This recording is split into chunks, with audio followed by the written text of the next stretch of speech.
Thank you all so much for being with us tonight. My name is David Enlow. I'm the Dean of the Chapter, and we're grateful again to our immediate past Dean, Keith Toth, for being our host in this wonderful place here at Brick Church. We're so grateful to see so many spectacular figures in the world of organ and choral music here tonight, and so many personal friends and students of McNeil Robinson here for this special event. Enough from me. I'd like to turn you over now to James Kennerley, the Subdean and Program Committee Chairman, who will introduce our special guests tonight.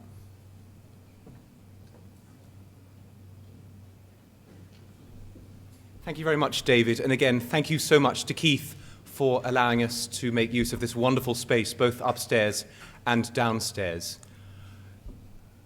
As you know, the Subdean of the New York City chapter of the AGO is also the head of the Program Committee. So unlike many of our sister and brother chapters, where the deans are in charge of programs, the Subdean here, which it happens to be me, is in charge of ensuring that we have a good line of events for our chaptership, our chapter membership.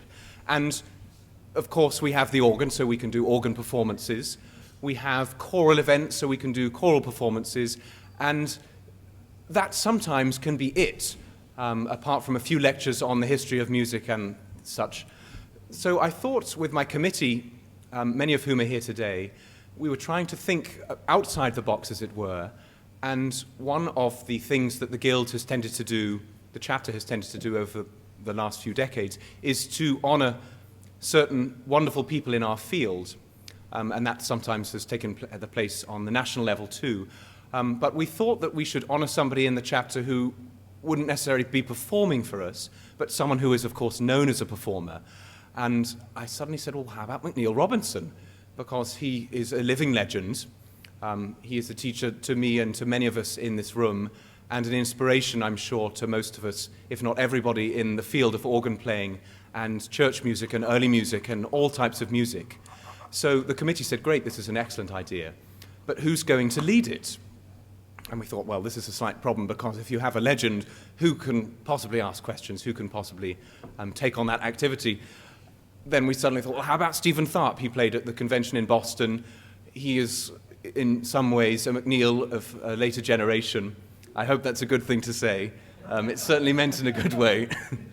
And so we thought, well, this is a perfect combo to have Stephen ask McNeil to talk about his life, his career in music and in the church, as a composer, as an organist, as a conductor. And so here we are. We thought champagne would be an appropriate imbibement, appropriate beverage, so I hope you've enjoyed that. There will be plenty more throughout and after the discussion. But for now, I'd like you to turn you over to Stephen Tharp and to McNeil Robinson.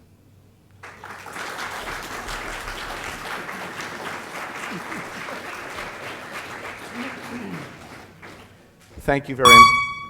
Ooh.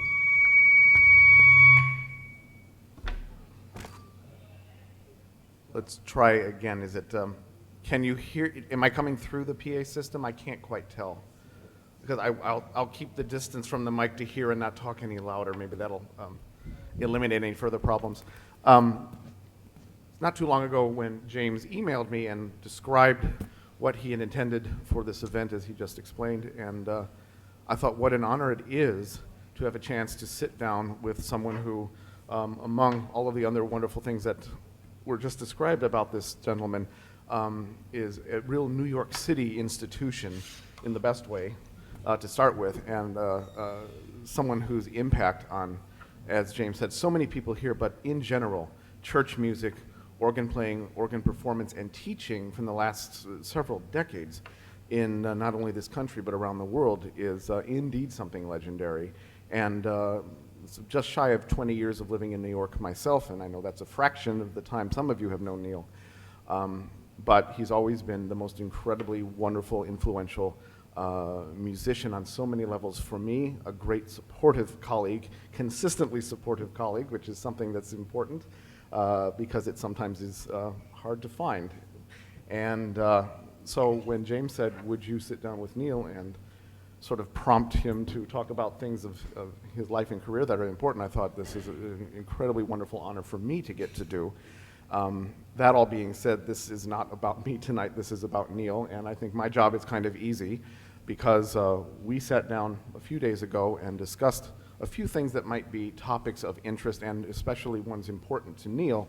And so my job is to sort of press the red launch button and let Neil go here and talk about his life and many wonderful things. And we decided that the year 1984 was a very unique year because a number of specific things in New York happened for Neil at that time. And so would you like to start in 1984? 84. I had been unemployed for 2 years and had had a lot of time to think about what I wanted to do. Is this coming? Can you hear? And I got the commission from the San Francisco Orchestra and the National AGO for the Concerto Commission. Well, I think they thought it was going to be an 8 or 9 minute piece. They had no idea it would have 4 percussionists and a cast of thousands. I went to Park Avenue Christian in '84, and I went to the faculty of Manhattan School of Music in 1984. So my whole life had been turned around in a completely different direction. And I began to know what teaching was really about. And I was very, very lucky to have the students that I did that year, that first year. But it was very funny, at Manhattan we had as many faculty members, organ faculty members, as we had students. I think we had 21 or 22 teachers. But anyway, that didn't work out, and I'm glad it didn't, because most of them couldn't teach anyway.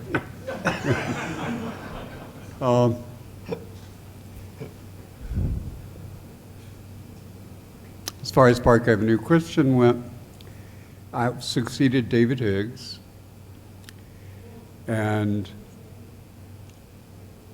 that was a challenge.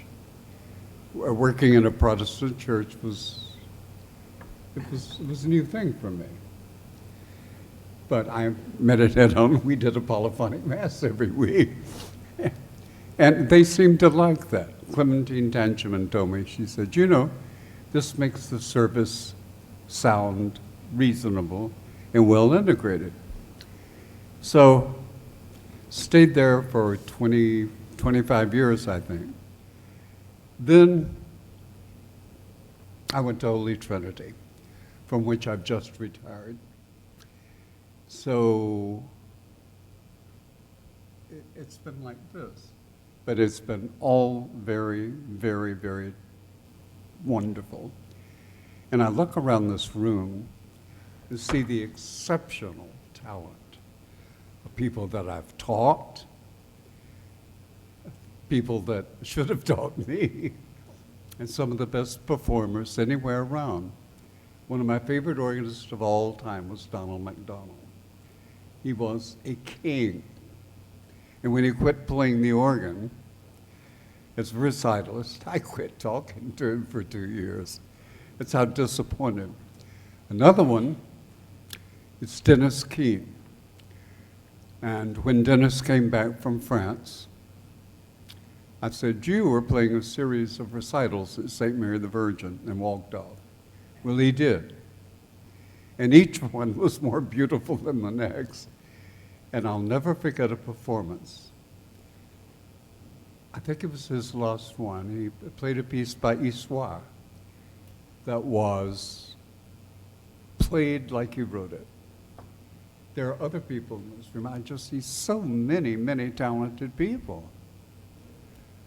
Now, after students started developing, winning prizes, the department was slimmed down. I started making overtures to some people that I really respected, and because George Faxon had told me, always cover all bases. Well, there was so much I didn't know. And I used to commute to Boston when the Eastern Shuttle was there, and it was very inexpensive, to study with George Emery Faxon. That was an experience. But in the meantime, I started to get to know the early music people. And Jerry Schwartz, who is the conductor of the Seattle Symphony, was my contractor. He played Baroque trumpet. So we did things. We started revising formats for programs we would ordinarily have done. We started putting some interesting things together. We did the first performance of Scarlatti's La Juidita in 300 years, because the manuscript had been lost. We did it with a Baroque band. I think it was the first Baroque band in New York. It was just splendid. Well, I tend to go overboard once I really find something I like. Well, I went overboard. And then it turned to performances. When I first heard Harold Vogel, if I talk too much about teaching, stop me. When I first met Harold, it was somewhat dry. The playing, I thought, was very, very dry. But as time went on, it blossomed. It just bloomed. It was wonderful. I learned so much from him. I remember once he stayed with Christine and I for a week when we still lived in Westchester. And one night at dinner, I said, Harold, can you stop talking just for 10 minutes? I'm getting a migraine because you've tossed out so much erudition that my head will not take it in. We'd had 30 minutes on organic farming in the 1700s. And why? No, I'm serious. And why it was more expensive to build an organ back then than it is today. And it's just, I don't know, and it was learning his naturalness. He would say, well, you know, I said this 9 months ago, but I was wrong. Forget everything I said. He was man enough and artist enough to realize that he pursues something, and then when he finds out he was wrong, he admits it. That's unlike a lot of teachers I know. Then came Russell Saunders. And Russell became one of the dearest, wonderful people in my life. And I would have him down many times during the year. Molly's, are there things I shouldn't say?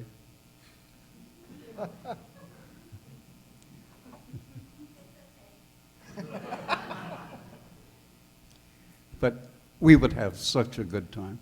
And you just wound Russell up, and he'd go all day. He'd teach from 9 o'clock in the morning to noon. You go out and have 4 martinis for lunch, and you come back, and you teach more, and you teach more. Then you go have a nap, and get up to start all over again. But I learned a lot from him about what to do and what not to do. One of his things he said about some of my students is beware that you don't put too much sandpaper on them. You'll take out the killer instinct. And I thought about that. I said, what does that mean? But I know what it meant yesterday. It's fine to polish, but you can go only so far. Then it will just sort of die and become very anemic. Okay, we've covered 1984. At what point, tell us about Park Avenue Synagogue and how that came to be. Well, Park Avenue Synagogue was the world, well, I went there at a very young age.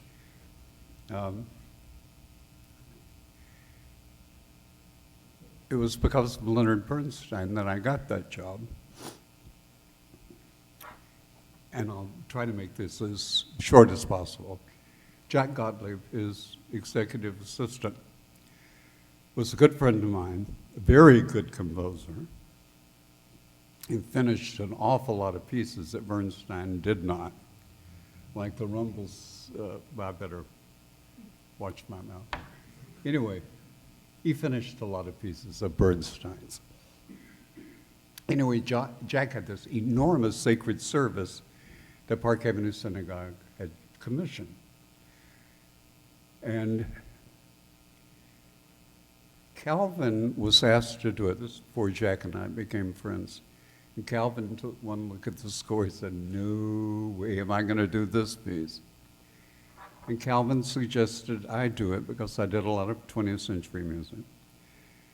And it looked like a formidable challenge. Well, I did it. David Putterman, who was the Hazan at Park Avenue Synagogue then, and Bernstein were very close friends. That being said, after the performance, Bernstein, I was shocked to find out, was this much shorter than me, because I always saw him as a very large person because of his persona. Came up, grabbed me, kissed me. I said, "Who is this dude?" And I was quite taken back by it. Make a long story short, George Crook, who had been the organist for NBC in Toscanini, was the organist there. He had a heart attack and had to retire. And David Putterman and Bernstein were having drinks. He said, "What am I going to do?" He said, "What about that young hotshot?" He said, "Oh, no, we don't get along with each other." He was telling me I was singing wrong notes. And then he looked over and said, "Were you?" Anyway, he called me. And I went there. And I was there for 48 years. But the one interesting thing about Park Avenue Synagogue is I got to meet all of the Pulitzer Prize winners. And became good friends. Jacob Druckmann, Robert Starr, Lucas Voss. These are all people we commissioned. And that was a great challenge to me. And it also affected me in terms I wanted to compose.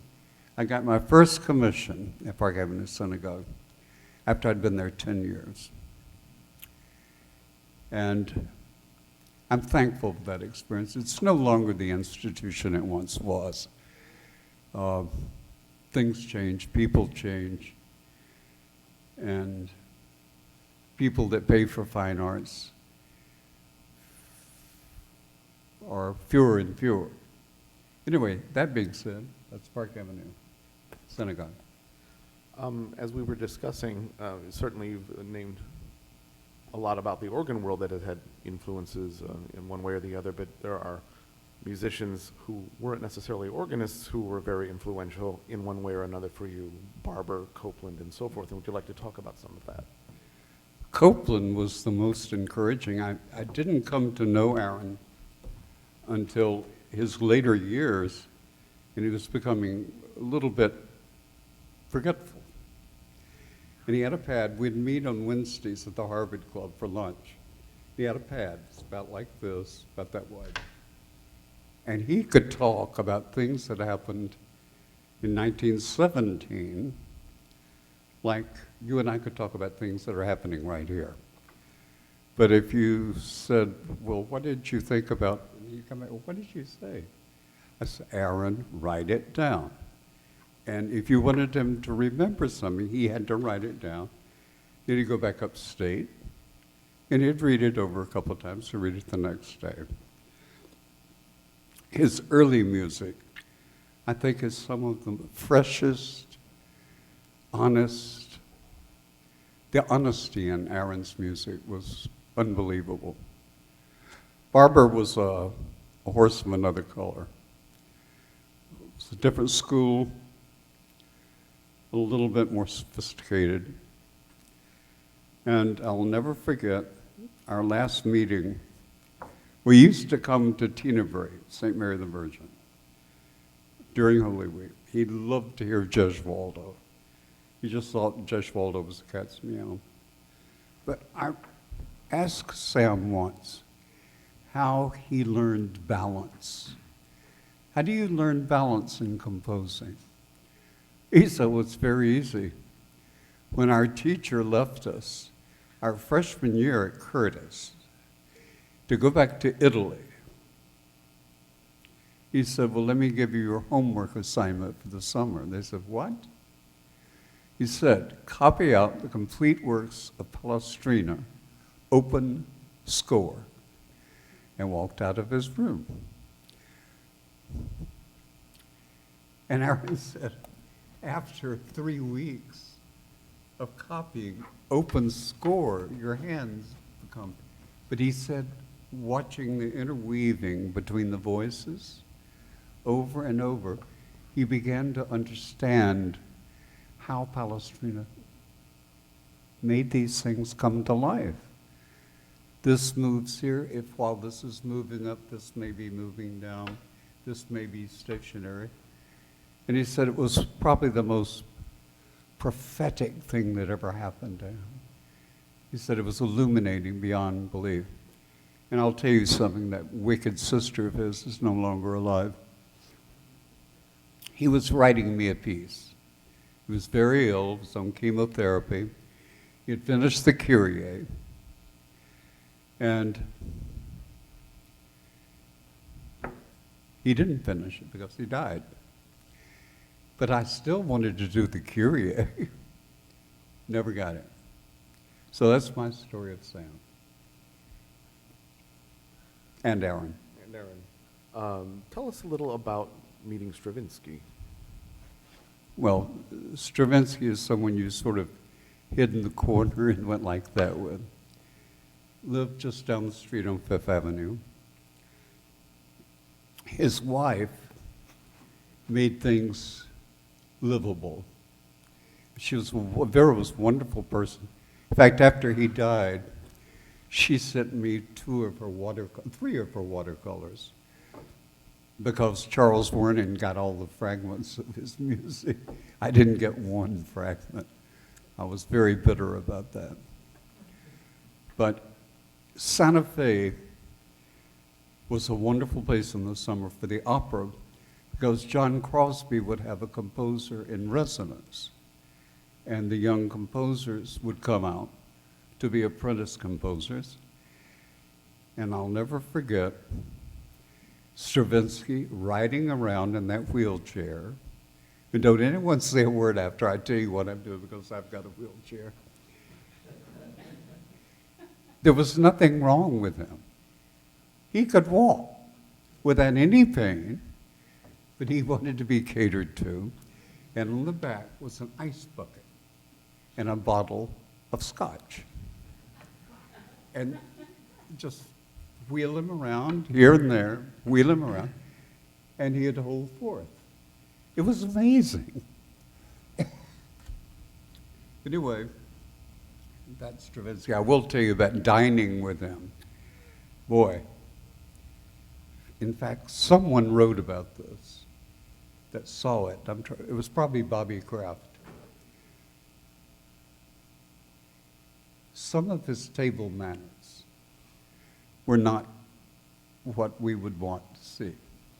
He loved crayfish. And he would take them and go,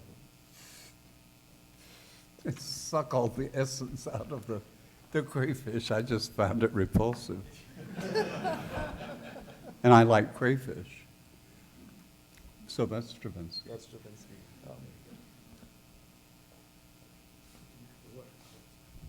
Oh, thank you. Turning the corner a little bit, I'd like to ask you a little about your performance career from A to Z, and highlights and things that stick out in your memory, and why. Well, the man that was really responsible for me performing is in this room, the very Reverend David Lowry. I can't see. There you are, David. His record collection, CD collection, would not go in this room. This room is not big enough. He knows more about music. And you were at St. Mary's what year, David? 69. And anyway, he's one of the few very fine priests I've ever known. And a brilliant musician, too. And if it's not good, he'll tell you it's not good. But his encouragement, unrelenting encouragement and help, I would have never, I just wouldn't want to play because I'm happy just to practice. You know, it's like I'm happy going through the process to write a piece. And when it's done, I have postpartum depression. I don't like it when a piece is finished. It makes me uncomfortable. I feel empty. And the same is true with performing. But thanks to David, I did have a wonderful career, really wonderful career. It's when you walk out and you see 3,000, 4,000, 5,000 people sitting there waiting for you to deliver that you have pause for thought. What else should I talk about? Composing. Do you have a process or a thought of how you create or find the muse? That's where Stravinsky comes back into play. Stravinsky said that in a piece, everything has to be indigenous to that piece. And the box has to be very small, and everything has to stay inside that box. You know, we have so many of these people that, you know, they throw in chicken soup cans and the sink and God knows what else into a piece. And it doesn't make any sense. It doesn't relate to the music. I better hurry up and finish. That lady's going to go to sleep on me. Does that make sense? I start with an idea and see how many legitimate ways that small idea can work. Then I start transmuting. This is where Charles Wuorinen, who was, well, he and Vincent Persichetti were my primary teachers. It can't get away from what it is. Does this make sense? I'm not sure. I'm explicating. Well, you're a composer. I know you know. And then I work from there, and everything grows from the center out. And I also work on every section of the piece simultaneously. But no, I'll start here. Okay, let's go to this section. I don't think you get cohesion in the piece unless you divide the piece up and work on everything simultaneously. Now, you'll go back, you'll have a lot of revision when you do that. Anyway, I did my last public performance for you people, the Taylor and Beauty. God, that's a beautiful organ. And probably you're going to hear him tonight, I think. Is Keith here? You're going to hear my last piece tonight that I've written. In fact, it was written for Canon Lowry's departure from Christ Church, Penhasset, which was a sad day in the annals of the church. I had not much time to write this piece. So for the most part, I had to work 9 hours a day. And after that, your hand is sore, your ears are sore, and your behind is sore from sitting so long. Anyway, if you'd like to hear some of that piece, I can stop talking in this drone-like tone. Okay? Oh. This is made from a telephone on the edge of a balcony with, and this is Andrew Jurgen conducting in flame, and with 1 hour of rehearsal.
midst of doing what I think is the most faithful thing we can do, only slightly for Neil, but for the world of church music, is we are working on a top-notch commercial recording of Neil's choral music, which I think just, far surpasses some good things and some less than good things we see coming across the channel, coming across the ocean from Great Britain.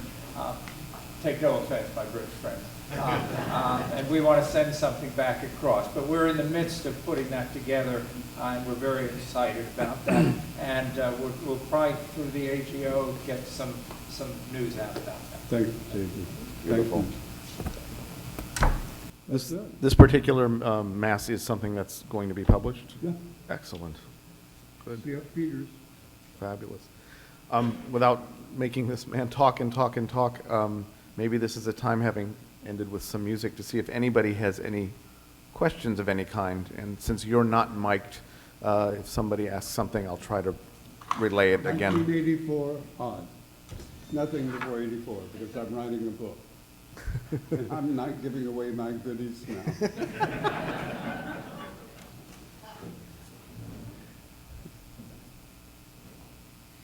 Yes. We talked about you as a composer, but how has improvisation affected your compositional style? At all? I know one thing.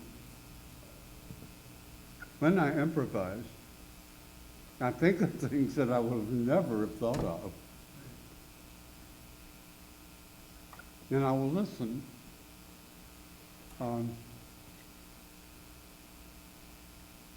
To tape sometimes, not very often, and get an idea. I think it's fun. That's a very good question. I think a lot of people did that. Was there anything in the process of composing, the way you just described, that influenced, the only one piece I personally wanted to ask about, because it's such a powerful piece, and for me it's something very personal, and a piece of Neil's I play more than any other, and that is Dismas Variations. Could You're you? the only one that can play. That's not, but could you talk for just a second about how that piece came to be? It was commissioned for a Passion Symphony. Well, I just didn't have the nerve to call it a Passion Symphony after Maitre. Well, I'm just, that takes nerve. So I did it by calling it Dismas instead of Saint Dismas, Dismas, who's the good thief. And it's the perspective of the crucifixion through his eyes, through the good thief's eyes. The set of variations is, it took me forever to do the mathematical calculations to that piece. It's when I was into musica seria completely. Nothing like this. Based on 2 4-note sets. And that's hard when you reduce it down that much. But I will never, ever forget Stephen's, what was it, my 40th anniversary? Avenue Christian had a concert. Stephen played it, and people just, I thought you'd written the piece there for a while. It was really exceptional. But it's a very personal piece for me.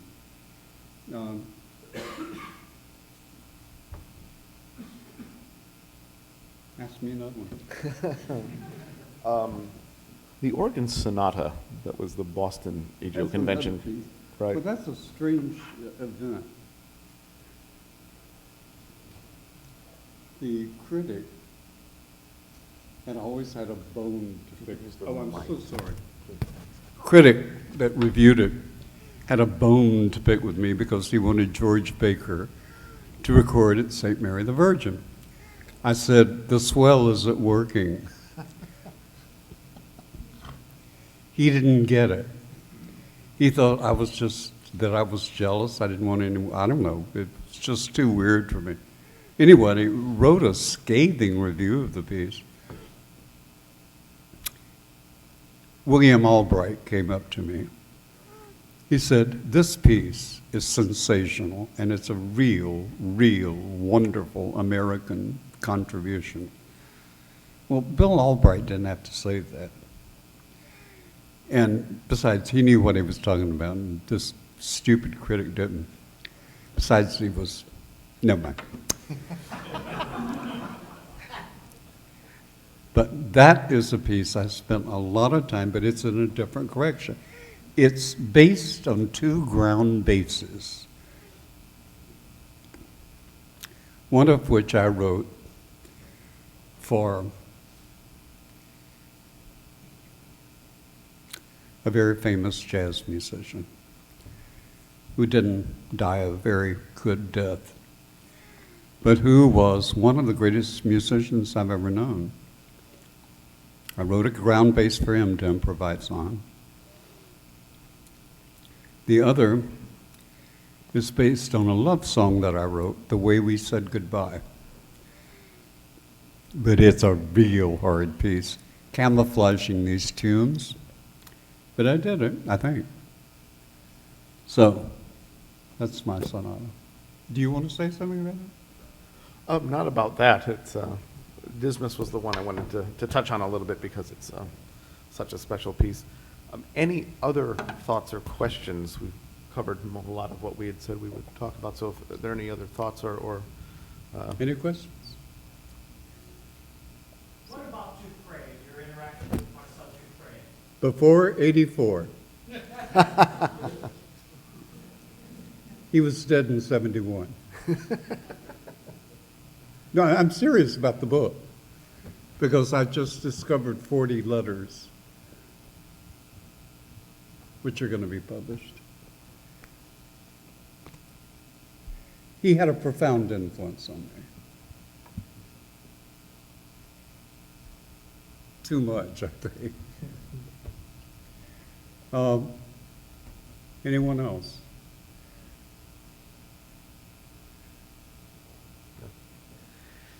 if not, I just wanted to say this is, I think that concludes the portion of the evening together Yes, sir. here. Oh, I'm sorry. I'm sorry. What's the next musical project you plan to work on? What?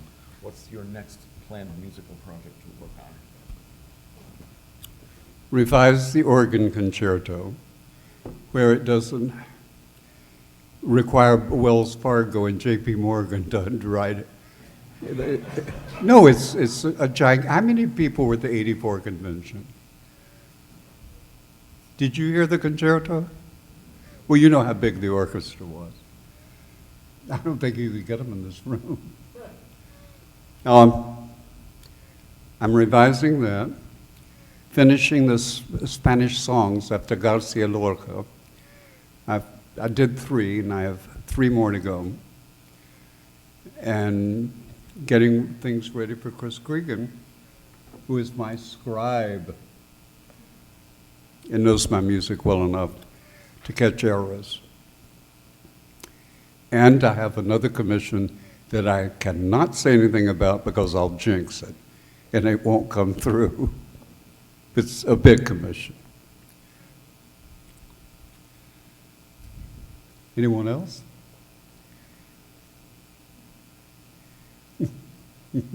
Dennis, don't you dare. Well, to save us all from embarrassment or amusement, whichever way we like to look at it, we have one further surprise, as it were, this evening to honour McNeil's career and life, and that is that we, the chapter, are incorporating him as an honorary member of the New York City chapter, and Dean David Enlow will be presenting McNeil with a certificate, which is beautifully engraved, and this comes with heartfelt thanks from all of us for everything that you have done and continue to do.